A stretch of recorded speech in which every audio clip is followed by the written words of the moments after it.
Hello everyone, this is DJ from GarageFarm.net Academy. To download Keymesh, make sure to go to this address. It's on GitHub, so do download the zip file, unzip it, and here you have the Keymesh PY. Install this in Blender, just go to the Preferences, Add-ons, and install the Keymesh PY file. Now just activate the add-on and boom, there you have it. Just remember, it's experimental, it can have bugs and stuff, but it's already quite usable. So here's the interface, it's pretty simple, and let's see what it does. You add a keyframe, you change the mesh, add another keyframe, change the mesh, and so on. And this way you can have animated meshes. And in edit mode, it's pretty basic, but the real fun begins when you use the sculpt mode. These keyframes can also be copied and moved just as any other keyframes in Blender.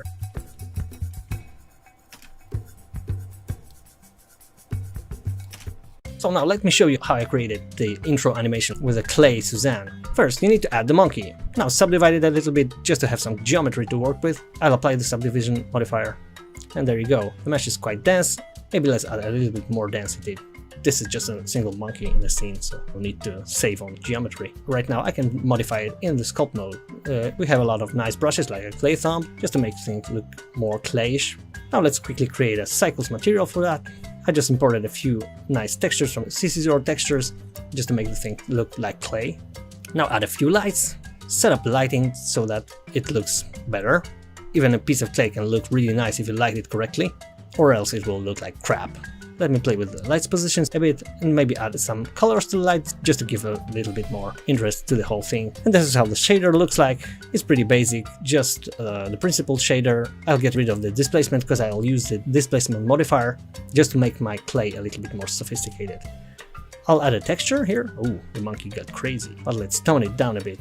I'll use a Voronoi texture for the deformation and just tone down the intensity, so strength to 0.1, and it's already looking better. Maybe a little bit more subtle, so 0.5 will be fine. Maybe let's play with the scale of it. I want it to look kind of like signs of tools used on the sculpted monkey. Just to fill in the lights a little bit more, I'll just use a Studio HDRI from HDRI Haven, and it's already looking better. We have some ambient lighting of the scene. I'll add a little bit of color to my clay, so using a mix node, let's make it a little bit more brownish. And now let's go to the color management tab and play with the exposure so that we have the monkey lit well and exposed well in the shot. So we can use a technique with false color just to see which areas are really overburned. So the red color means too high exposure, so it will be overexposed and you'll lose detail in the highlights. So let's make it more balanced. You can play with the light values or with the exposure so that it looks well in the end. Now let's switch the view to Filmic again. It looks quite nice. You can also apply a look to that, so I think medium high contrast is just enough to make it look nice and crispy.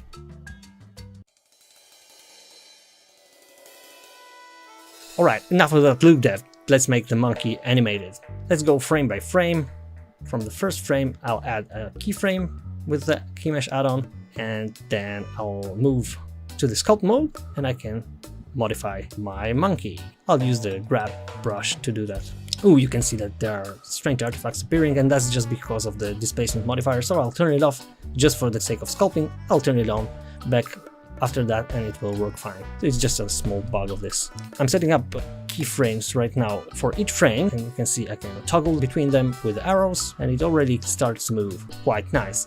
But I want to achieve a kind of a claymation feel to the whole thing. Right now the speed of animations is 30 frames per second, so I'll just keyframe every third frame so that would make the animation feel a little bit more jumpy, kind of like a lower frame rate. And this will give a more claymation-y feel to the whole thing. Less smooth and more like realistic, because if you wanted to sculpt the real clay and just make 30 frames per second, it would have to be really subtle, so that usually you use a smaller frame rate for that kind of animation. Well, you can easily get lost in that sculpting thing, so I used a photo reference of myself, like the animated sequence, and I based this on my face. Try to fit this to the movements of my face and just have fun. Play some music and sculpt, sculpt, sculpt, sculpt, sculpt, sculpt, sculpt, sculpt, sculpt. Just pressing keyframe mesh every now and then. And now I'll turn on the displacement modifier and let's see the monkey talk. Quite cool. Yeah, video reference can really help you. That's what the pro animators do anyway. And right now I'll render this using Desktop Service, which is a server rental. I want to have a little bit more render power under my fingertips than my home computer, and I'll just boot a server here, and I'll use the GTX 1080 Ti 10 cards of these. Once I run it, I can connect it via remote desktop, and boom. Once I log in, I just have a remote computer with 10 great cards. I'll just need to quickly download Blender here. I already copied my files here, open it with Blender, and I have now 10 powerful GPUs to render this out. Works pretty fine with the viewport here. Check the settings and run the render. And while it renders, I can go and make myself some coffee or just work on my local computer while the remote server is rendering.